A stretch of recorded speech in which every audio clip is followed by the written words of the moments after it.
Para katekumen yang terkasih, selamat berjumpa kembali. Pada kesempatan pendampingan kali ini, pokok bahasan yang hendak kita pelajari ialah mengenal kitab suci. Kitab suci mengungkapkan pengalaman dan kesaksian iman umat akan Allah yang telah mewahyukan diri dan ditulis dengan ilham Roh Kudus.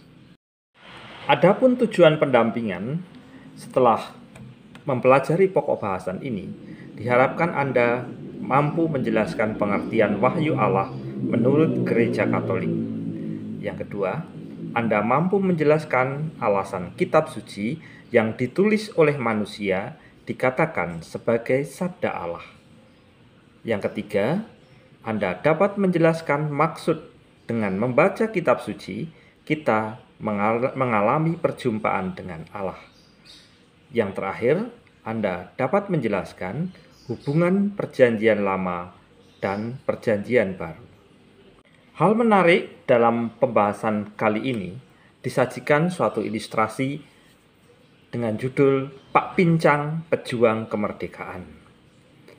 Kenapa ilustrasi ini menarik? Karena di sana ditampilkan Pak Umar sebagai seorang tokoh, yaitu seorang pahlawan kemerdekaan. Nah, dari sini kita mau bertanya juga, kalau Pak Umar adalah pahlawan kemerdekaan, bisakah Yesus Kristus disebut sebagai pahlawan?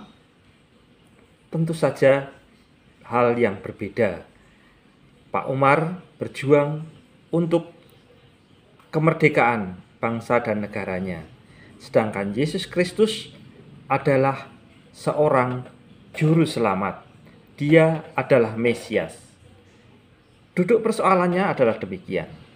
Kalau Pak Umar dan para pahlawan lainnya itu berjuang untuk mengusir pasukan penjajah dari tanah airnya, juga membebaskan bangsa dan negaranya dari praktek-praktek perbudakan, sehingga negara kita memperoleh kemerdekaan. Nah, hasil akhir dari perjuangan Pak Umar dan para pahlawan adalah kemerdekaan untuk hidup berbangsa dan bernegara, sehingga nilai-nilai kemanusiaan, keadilan, dan kemakmuran dapat diusahakan semaksimal mungkin diraih untuk seluruh masyarakat. Nah, kalau demikian, bagaimanakah dengan Yesus Kristus? Yesus Kristus adalah juru selamat. Dia adalah Mesias. Yesus Kristus diutus Allah untuk memerdekakan kita. Pertama-tama, musuh dari Yesus Kristus adalah penguasa setan atau Beelzebul atau pasukan Lucifer, di mana manusia atas godaannya dapat jatuh dalam perbudakan dosa. Dan manusia dapat dikuasai oleh kekuatan jahat untuk makin terpisah jauh dari Allah. Karena itu, Yesus berjuang agar manusia terbebas dari dosa dan menjadi orang-orang merdeka. Dan kemerdekaan yang diperoleh dari perjuangan anak-anak Allah ialah kemerdekaan sebagai anak-anak Allah, sehingga pada akhirnya manusia dapat mencapai tujuan akhir hidupnya, yakni tanah air surgawi, berjumpa kembali dengan Bapa di surga, Allah Sang Pencipta, yang menantikan dengan rindu berpulangnya anak-anak kepada kasih Allah yang tiada taranya. Selanjutnya, kita hendak mempelajari kitab suci sebagai sejarah keselamatan manusia. Kitab suci adalah sejarah keselamatan yang datang dari Allah dan juga kesaksian umat beriman dalam menanggapi tawaran keselamatan dari Allah itu. Sejarah keselamatan dalam arti yang sesungguhnya dimulai dari panggilan Abraham. Allah memanggil Abraham secara pribadi. Melalui panggilan itu, Allah ingin masuk ke dalam sejarah manusia dan mewartakan kasih-Nya untuk mengembalikan manusia yang terpisah darinya. Demikian diwartakan juga oleh para nabi, dari Nabi Musa, Yesaya, dan selanjutnya. Namun demikian, para pengarang suci tidak hendak memberikan laporan sejarah dalam arti yang sedemikian rupa. Namun, para pengarang suci menyampaikan sejarah keselamatan itu dalam bentuk rumusan iman, sehingga sejarah hidup Abraham dan para nabi lainnya menjadi sumber kesaksian tentang rencana keselamatan yang direncanakan Allah untuk mengembalikan manusia berjumpa dengan Allah kembali setelah terpisah karena dosa. Tentang Allah yang mewahyukan diri, baiklah kalau kita mendalami apa yang tertuang dalam Dei Verbum artikel yang kedua. Di sana disampaikan, dalam kebaikan dan kebijaksanaannya, Allah berkenan mewahyukan dirinya dan memaklumkan rahasia kehendak-Nya. Berkat rahasia itu, manusia dapat menghadap Bapa melalui Kristus Sabda yang menjadi daging, dalam Roh Kudus, dan ikut serta dalam kodrat ilahi. Maka dengan wahyu itu, Allah yang tidak kelihatan dari kelimpahan cinta kasih-Nya menyapa manusia sebagai sahabat-sahabatnya untuk mengundang mereka ke dalam persekutuan dengan dirinya dan menyambut mereka di dalamnya. Tetapi melalui wahyu itu, kebenaran yang sedalam-dalamnya tentang Allah dan keselamatan manusia nampak bagi kita dalam Kristus, yang sekaligus menjadi pengantara dan kepenuhan seluruh wahyu. Jadi, dari kutipan artikel 2 Dei Verbum ini, kita melihat bagaimana kebaikan dan kebijaksanaan Allah menjadi motivasi dasar sehingga Allah berkenan untuk memperkenalkan diri, untuk mewahyukan dirinya kepada manusia dan mengungkapkan rahasia kehendak-Nya agar manusia dapat menghadap kembali kepada Bapa. Dalam kutipan surat Rasul Paulus kepada jemaat Ibrani, di sana dikatakan, dalam mempersiapkan kedatangan Sang Wahyu, yaitu Yesus Kristus sendiri, Allah bersabda dengan perantaraan para nabi. Selanjutnya, kita hendak mempelajari kitab suci ditulis dengan ilham Roh Kudus. Pokok ini menjelaskan kepada kita bagaimana kitab suci itu ditulis. Dan tentu saja diperlukan para penulis kitab suci. Dan para penulis kitab suci itu diilhami oleh Roh Kudus. Namun demikian berbeda para penulis kitab suci dengan para nabi. Para penulis kitab suci mungkin tidak mendapat anugerah karunia bernubuat seperti para nabi, juga tidak mendapatkan penampakan pewahyuan.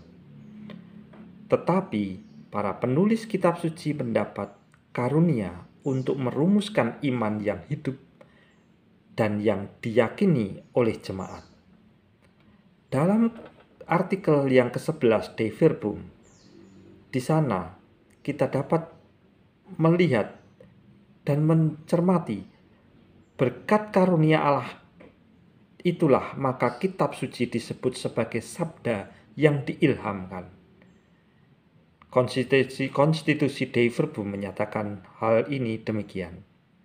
Oleh sebab itu, karena segala sesuatu yang dinyatakan oleh para pengarang yang diilhami atau hagiograf penulis suci harus dipandang sebagai pernyataan Roh Kudus. maka harus diakui bahwa buku-buku Alkitab mengajarkan dengan teguh dan setia serta tanpa kekeliruan kebenaran yang oleh Allah dikehendaki supaya dicantumkan dalam kitab-kitab suci demi keselamatan kita. Oleh karena itu, seluruh Alkitab diilhami oleh Allah dan berguna untuk mengajar, meyakinkan, menegur, dan mendidik dalam kebenaran, supaya manusia hamba Allah menjadi sempurna, siap sedia bagi segala pekerjaan baik. Saudara-saudara terkasih, sangat menarik di sini bagaimana peranan para penulis kitab suci itu dalam menuliskan wahyu ilahi diterangi oleh Roh Kudus. Dan karena itu, apa yang mereka lakukan benar-benar merupakan wahyu ilahi. Kalau dalam pokok bahasan sebelumnya kita sudah melihat bagaimana kitab suci menjadi suatu wahyu ilahi, pada kesempatan ini kita mau melihat bagaimana kitab suci sebagai kesaksian iman umat yang ditulis. Saudara yang terkasih, para ahli kitab suci yang terutama bertugas menyelidiki dan mempelajari semua kisah tentang kitab suci, dan itu dilakukan secara ilmiah. Kemudian hasilnya disampaikan kepada umat dalam bentuk bacaan-bacaan tentang kitab suci. Hasil karya mereka dapat kita baca dalam buku-buku tentang kitab suci yang diterbitkan secara resmi oleh penerbit-penerbit Kristen Katolik. Jadi, kitab suci yang ditulis tidaklah semuanya dapat diterima kebenarannya jika tidak ditulis dengan sungguh-sungguh oleh orang-orang para ahli kitab suci yang dapat dipertanggungjawabkan. Kita sudah sejak dahulu kita melihat dalam kisah-kisah perjanjian lama bagaimana tokoh-tokoh ahli-ahli Taurat memegang teguh kitab suci sebagai suatu yang betul-betul merupakan wahyu ilahi, dan itu dilanjutkan oleh para ahli kitab suci, para pengarang suci, dan para ahli kitab suci. Dan karena itu pula, karena kitab suci merupakan ungkapan iman, maka ketika kita membaca, diperlukan syarat-syarat khusus. Yang pertama, kitab suci harus dibaca dengan kacamata iman. Yang kedua, kitab suci dibaca disertai keterbukaan hati, sehingga kita dapat mengerti arti dan maknanya dari kesaksian iman yang ditulis itu. Dan tidak lupa yang ketiga, kita juga memohon bantuan Roh Kudus agar berkarya dalam hati kita pada saat membaca, sehingga kita bisa berjumpa dengan Allah yang mengilhami para penulis suci dalam menuliskan kitab suci itu. Nah, saudara-saudara terkasih, jadi kitab suci sebagai kesaksian umat yang ditulis juga perlu kita baca dengan sungguh-sungguh agar iman kita makin mendalam, makin memahami siapakah Tuhan, siapakah Yesus Kristus, bagaimanakah jalan keselamatan yang ditawarkan oleh Kristus kepada kita. Selanjutnya, kita hendak mempelajari bagaimana kitab suci perjanjian lama dan perjanjian baru. Bagaimanakah sehingga ada kitab suci perjanjian lama dan perjanjian baru? Penjelasannya demikian, bahwa Allah Sang Pencipta yang penuh kasih tidak rela bila manusia ciptaannya sengsara, apalagi binasa, sehingga Allah berkehendak memanggil Bapa Abraham, selanjutnya para nabi, untuk mewartakan lebih jelas lagi kehendak Allah, rencana keselamatannya yang membawa kembali manusia yang terpisah karena dosa untuk berjumpa dengan Bapa. dan semua yang tertulis tentang Abraham, dan lebih dalam lagi umat Israel menuliskan kitab Kejadian bagaimana awal terjadinya alam semesta dan juga peristiwa penyelamatan oleh Nuh, kemudian Abraham, dan dilanjutkan pewartaan tentang para nabi, semuanya dapat kita temukan dalam Perjanjian Lama. Dan dalam Perjanjian Baru menyajikan secara istimewa sabda Allah yang menjadi manusia dan diam di antara kita, yakni Yesus Kristus, yang tertulis dalam kitab Injil yang ditulis oleh 4 pengarang Injil, Matius, Markus, Lukas, dan Yohanes, juga kisah para rasul, tetapi juga ada surat-surat epistola, yakni surat Rasul Paulus dan surat apostolik. Kemudian juga ada kitab Wahyu. Nah, demikianlah sebab segala sesuatu yang ditulis dahulu telah ditulis untuk menjadi pelajaran bagi kita, supaya kita teguh berpegang pada pengharapan oleh ketekunan dan penghiburan dari kitab suci. Itulah pesan Rasul Paulus. Jadi, Rasul Paulus berpesan kepada kita agar kita berpegang teguh pada pengharapan oleh karena ketekunan dan penghiburan dari kitab suci. Akhirnya, para katekumen yang terkasih, baiklah kalau kita mencoba untuk melihat kembali pertanyaan berikut. Bagaimana pengertian wahyu Allah menurut Gereja Katolik? Yang kedua, mengapa kitab suci yang ditulis oleh manusia dikatakan sebagai sabda Allah? Yang ketiga, bagaimana penjelasannya? Dengan membaca kitab suci, kita mengalami perjumpaan dengan Allah. Dan yang keempat, apa hubungan Perjanjian Lama dan Perjanjian Baru? Tentu itu pengantar yang saya berikan dapat menjadi acuan untuk merenungkan dan berpikir.